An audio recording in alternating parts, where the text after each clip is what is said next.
Bienvenue pour le quintet de ce mercredi, les amis, c'est Simon. J'espère que vous allez bien, que vous êtes bien installés, que vous avez de quoi noter les tuyaux pour ce quintet plus, le Grand National du Trot à Marseille-Borelli. Eh bien oui, c'est la deuxième étape pour le quintet de ce mercredi. Après Amiens, nous sommes à Marseille-Borelli. 3 poteaux de départ. Allez les amis, vous allez tout savoir. N'oubliez pas de mettre le pouce sur la vidéo. Merci à ceux qui le mettent tous les jours.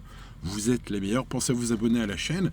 On va voir dans cette vidéo bien sûr tous les partants. Et ensuite on va déduire les bases les plus intéressantes, bases en or, favologiques. Et bien sûr mon choco et mon tocard du jour, ainsi qu'un prono complet. Vous êtes bien servi ici. Allez, let's go, étudions ces partants avec le numéro 1. Jacques Wardufan qui est le moins riche mais non pas le moins bon. C'est un cheval qui va découvrir Borelli mais qui a déjà brillé et gagné à Laval, Enghien ou encore Cordemais. Puzzolane proposé ce mercredi après-midi à Marseille, ça devrait lui plaire. J'ai senti Charles-Antoine Marie assez confiant, il serait déçu de ne pas jouer un rôle à l'arrivée du quintet. Le cheval sera à belle cote, c'est un outsider très séduisant pour pimenter les rapports, comme dirait madame. Confié à David Becker. Bon, les amis turfistes, on va en reparler au cours de cette vidéo, de ce numéro 1, notamment en fin de vidéo. Allez, on passe aux deux. Crooner d'Héripré. Bon, lui, on peut en parler maintenant, ainsi déféré. Le cheval a gagné l'Open des Régions à 4 ans. C'était un groupe 3 à Vincennes dont je me souviens encore, les amis, puisque ce cheval était à belle cote, était mon cheval du jour VIP ce jour-là, et a fait très très plaisir aux abonnés VIP sur mon site internet. Donc, écoutez, voilà, j'ai un bon feeling, d'autant plus que ce cheval-là, je l'ai redonné une paire de fois derrière, notamment ainsi déféré. Il a été très rarement déféré ainsi allégé, et déféré. Bref, cette configuration de ferrure pour ce mercredi est idéale. Invaincu en 2 sorties ainsi présenté, ce cheval dépend en plus de l'écurie de Romain Dorieux. Romain, il est très très en forme, il bat des records. Il a battu des records cet hiver, notamment à Cagnes-sur-Mer. Bref, partout où il va, de toute façon, il laisse tout le monde loin derrière. Alors, le cheval vient de se montrer fautif, évidemment, ce serait trop facile. Mais je pense même qu'avec, si tout se passe bien et avec un bon parcours, ce numéro 2 peut même battre le grandissime favori du jour. Je le suis depuis longtemps et je pense qu'il peut regarder, je te cherche, 3 dans les yeux. Allez, ce 2, ce sera ma base quintée en or, on peut en parler tout de suite. Passons au numéro 3 à Jim, alors qui affiche 6 podiums en 7 sorties sur l'hippodrome du jour. C'est donc un peu le spécialiste, même beaucoup, le spécialiste de l'étape. Alors évidemment, le lot est très relevé ici, ça reste un coup de poker, mais le cheval a montré sa forme à Lyon et Vincennes cet hiver. Avant son dernier échec, il faut peut-être le racheter. En tout cas, je vais le garder en bout de ticket, ce numéro 3, parce qu'il adore Marseille-Borelli. Passons au numéro 4, Garvich de Chenu, qui est un vieux serviteur de 10 ans. Alors, il connaît parfaitement son métier, fait preuve d'un grand courage, il a des beaux restes. Voilà, malgré le poids des années, il en a de la chance, celui-là, mais il affronte un lot fort relevé aujourd'hui. D'ailleurs, avec les plus jeunes, j'ai senti Steve Stefano, son driver, plus pour une 5e place aujourd'hui. Voilà, c'est pas totalement impossible, à condition de raser les murs, mais c'est très compliqué pour ce 4. Passons au numéro 5, Gentil Deschutes, qui malgré une enquête pour empiètement dans le dernier tournant la dernière fois, s'est imposé à la mode. C'était la première étape de ce GNT, c'était à Amiens. Vous me direz, c'est corde à droite, Amiens, c'est vrai. Aujourd'hui, c'est corde à gauche, c'est vrai aussi. Mais le cheval est en pleine ascension, il a déjà très bien couru corde à gauche, donc pas de souci là-dessus. Nonobstant quand même que le lot est plus relevé ce mercredi. Donc il aura plus fort à faire. Aujourd'hui, je le vois plus pour les places. Ce numéro 5, c'est d'ailleurs ce que Kevin Leblanc confie à la presse. Je rejoins le pro sur ce coup-là avec ce numéro 5 pour une bonne place. Le numéro 6, Isle Flower, est une jument de cœur. Tiens, je parlais des chevaux de ma rubrique cheval du jour VIP, de mes tuyaux sur mon service VIP. Bon, Isle Flower a été une belle réussite parfois, notamment un très très belle cote. Voilà. Alors, la dernière fois, je vous l'avais conseillé, parce qu'elle courait déjà quinté pour sa rentrée, 25 contre 1, 5e. Et voilà, je vous avais dit, gardez ça, malgré que tout le monde, que personne n'en voulait. Tout ce cheval-là, ce jour-là, fallait le mettre. Oui, il fallait le mettre, 5e. Alors, est-ce qu'aujourd'hui, il faut le mettre? Il faut le mettre dans les champs réduits. Le lot est plus fort que la dernière fois, donc voilà. Le cheval, si ça se trouve, va être à cote plus basse que la dernière fois, mais sa chance est moins élevée. Bref, vous m'aurez compris, champ réduit, tout simplement avec ce numéro 6. Passons au numéro 7, Je te cherche, qui sera le favori logique, et c'est logique, justement. Il a réalisé une excellente rentrée la dernière fois, alors qu'il était ferré à Laval. Il va se présenter ce mercredi pieds nus en mode sport. Les meilleures références récentes, c'est des courses européennes relevées à Vincennes, les amis turfistes, il y avait du beau monde. Il est ultra régulier. En plus, il s'adapte un peu à toutes les tactiques de course, ce qui est évidemment, pour jouer un premier rôle aujourd'hui, est encore un atout supplémentaire. C'est le cheval de la course au papier, il est super bien engagé, c'est le favori logique.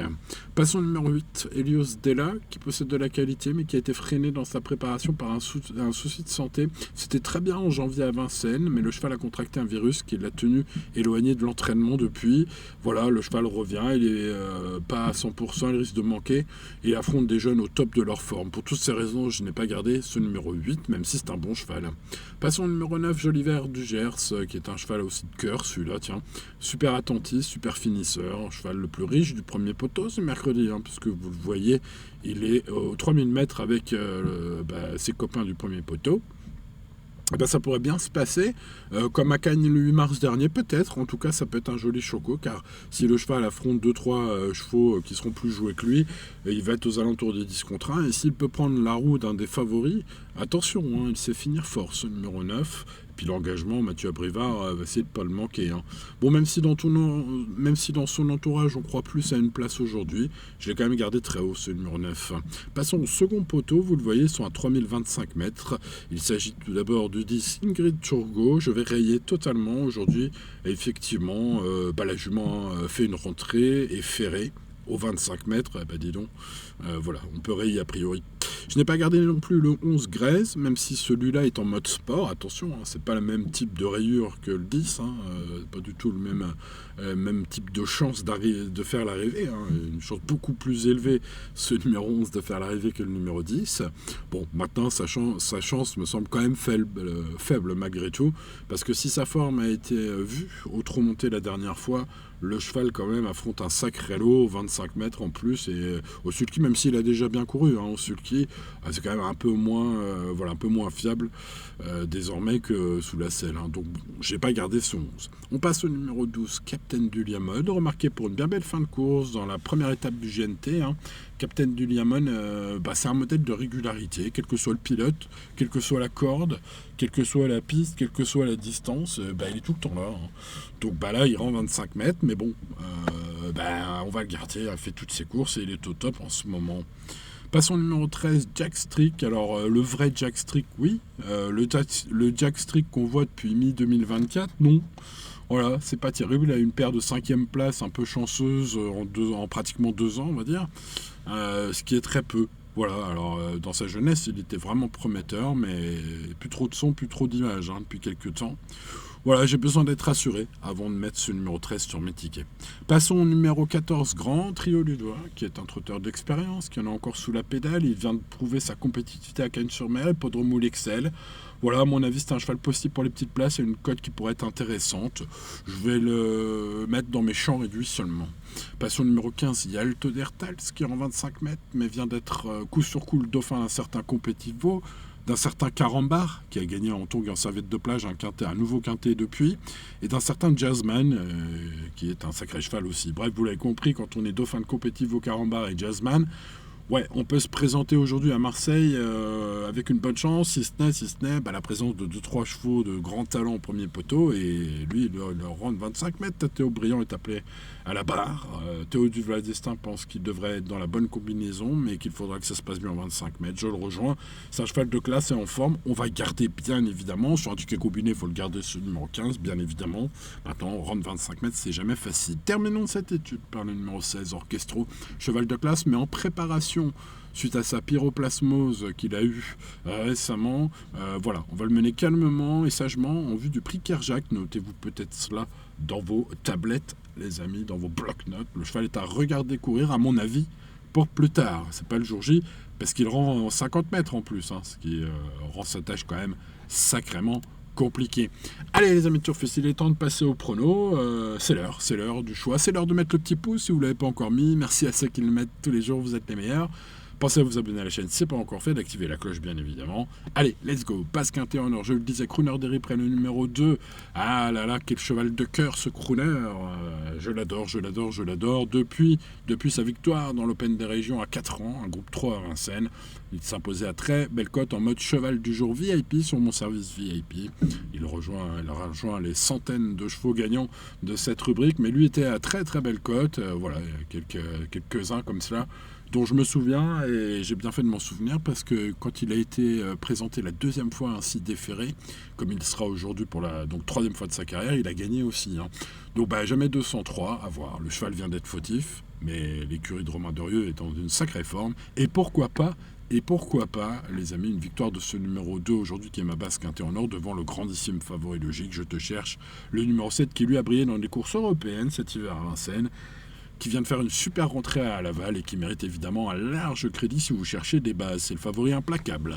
Passons au choco du jour. Ah bien, quel engagement de rêve pour Joliver du Gers, qui est ni plus ni moins que le cheval le plus riche du premier poteau de départ aujourd'hui, qui est en forme, qui est en mode sport, qui est un redoutable attentiste. S'il peut prendre le dos d'un des favoris, attention, il peut leur donner chaud, ce numéro 9. Même si je vois peut-être plus pour une place à l'arrivée s'il a le bon parcours. C'est mon choco du jour, ce numéro 9. Et puis Jaguar du fan, beaucoup vont l'oublier car c'est le moins riche, mais le cheval adore ce type de piste, même s'il découvre Borelli, ce numéro 1 a déjà brillé sur des pistes tout à fait comparables, corde à gauche, sable, Pouzzolane. Donc je citerai par exemple des victoires à Laval, à Anguin, Cordemais, etc. Bref, vous voyez, ce numéro 1, c'est pas le plus nul du lot, il est en mode sport, son coach y croit, je l'ai relayé au cours de cette vidéo, bref, c'est ma 4e base spéculative, faut bien tenter de mettre des cotes, parce que si on prend 4 bases, les 4 favoris, les amis, c'est compliqué déjà de partir gagnant, on perd même perdant, même en ayant juste rempli le ticket, sans avoir encore regardé la course, donc faut mettre des cotes, c'est comme ça, voilà, donc j'en ai mis 2, 7, 9, As. Allez, champ total ou champ réduit, à vous de voir. Pour le reste de mon pronostic pour ce mercredi, les amis, cela nous donne donc 2, 7, 9, 1. Suivi du numéro 15, évidemment, tout aussi bon que mes préférés, mais il rend 25 mètres, ce numéro 15. Suivi du numéro 5, qui est aussi l'un des chevaux de la course, vu qu'il est en grande forme, même si je ne le vois pas gagner, il devrait jouer les places, ce numéro 5. On a là un ticket combiné fort logique, avec ses 6 chevaux, les amis turfistes. Ensuite, on va se méfier quand même de Captain de Liamone, qui a très bien couru, encore et encore, les dernières fois, mais il rend 25 mètres, ce numéro 12. Méfiance quand même. Le numéro 3, Jim, est le spécialiste de l'étape, j'ai envie de dire, le spécialiste de Marseille-Borelli, 7 sorties à Marseille, 6 podiums, c'est vraiment excellent. Il n'a pas la qualité des favoris, mais par contre il a l'aptitude, ce numéro 3. Au rang des regrets, je citerai Isle Flower, le numéro 6, ma jument de cœur, vous le savez maintenant, et puis Grand Trio Ludois, le 14, qui est sur la montante, mais rend 25 mètres évidemment, ce qui rend sa tâche peut-être ardue, en tout cas pour les toutes premières places. L'indice de confiance est 6 sur 10, qui est pas mal, les amis. Restez toutefois raisonnable et jouez responsablement comme tous les jours et tout ira bien. Allez, pour ma part, il est temps de vous dire au revoir, les amis, de vous souhaiter bonne chance, bien sûr, pour le quintet de ce mercredi, et de vous dire à demain, même heure, même chaîne, même pomme, pour de nouvelles aventures. C'était Simon, n'oubliez pas le petit pouce. À demain, ciao.